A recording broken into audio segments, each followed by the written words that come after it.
Faith Grazing Farm. Well, I guess this was before it was Faith Grazing Farm. It didn't have a name yet. My parents had been trying to find a way to move to Nashville. They would have moved to Texas, but my brother is a strength coach, so you never know where he's going to end up. And Tennessee's a little closer to Texas, so they decided to come down here, and they were looking all over the place. And weird things happened with contracts falling through and situations changing and this and that. And so they were in a desperate situation, just find a place to live and crying out to God. And I'm sure y'all have heard of some of that from my dad's testimony. But where I fall into the picture is, 2021, right before that, coming off the heels of a pandemic, I was going through a divorce, was a songwriter in Nashville, had moved to Nashville 6 years ago at the time. And all my rights were on Zoom, so I really wasn't going into town that much.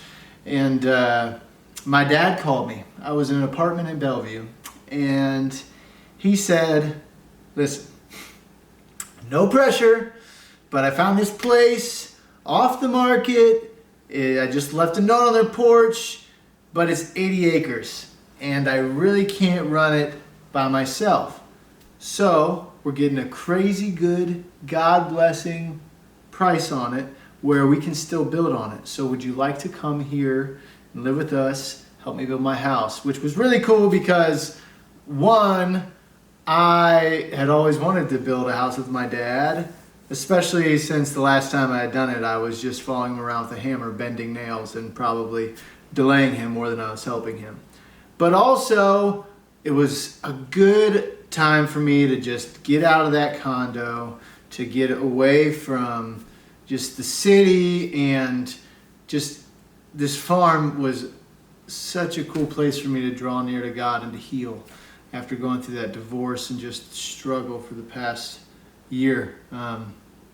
So I came out here, and they closed on the farm in October or something like that, and then we didn't move until February, but there was so much work to do with the fences, and there were trees that needed cut down because they were in danger of falling on stuff. And so I just started coming out here. Sometimes I would come alone, sometimes I would come with my dad, sometimes I would come with my buddy Todd, and we'd cut wood, we'd clear fences. I'd start thinking about what else is gonna go on here. We knew we wanted to use it for ministry, but didn't know what that was gonna look like.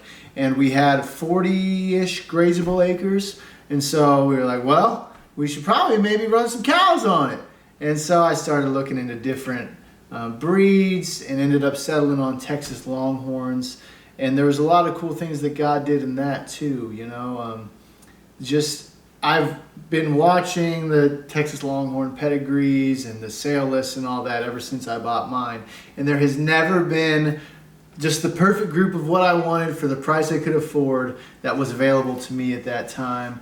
And so it was really cool just to let myself dive into that, to the rotational grazing, to the regenerative ranching, and to the breed of Texas Longhorn and what it takes to be a grass farmer or a cattle rancher or whatever you want to call it. I was doing, the USDA has a conservation service called NRCS, and to get grants, you have to take these courses. So I took a master beef course through the University of Tennessee, and I took a beef quality assurance course. And so I was learning and figuring all this out as we went. It was really cool to spend time with my dad, working on the fences, and again, like I said, just getting that time with God. So it's been really cool to see how God has just established all those things and just gave us a farm, not only to help others heal and to use as a grounds for ministry, but first, I feel like the first fruits of this farm was my own healing and my own coming back to God in a way where I was just like open-handed. God, whatever you have for me, I don't know what it is. I don't know what it's going to look like. Obviously, I just went from a condo in Bellevue to this 80-acre farm in Bon Aqua, where I said, I'm not getting further than Pegram, and here I am all the way out in Bon Aqua in Hickman County, way past Cheatham County. But it's just been really cool to just walk and be like, God, whatever you have for me is what I want. And there's so many instances of that, and I'm sure we'll get into this some more in the other chronicles. But yeah, it's just Faith Grazing Farm, and we will say where that name came from. But that's how it started. It started with a phone call of, hey, don't know if you'd be interested, but I'd really love to have you out here on this 78 acres with Mom and I. And just really, really cool the way that God worked in a time where I really needed to get further away from the kingdom I was trying to build for myself and get closer to the kingdom that He was building through me and through this land and through the opportunities that He's presented to us out in Bon Aqua. And I'm excited to share more with y'all.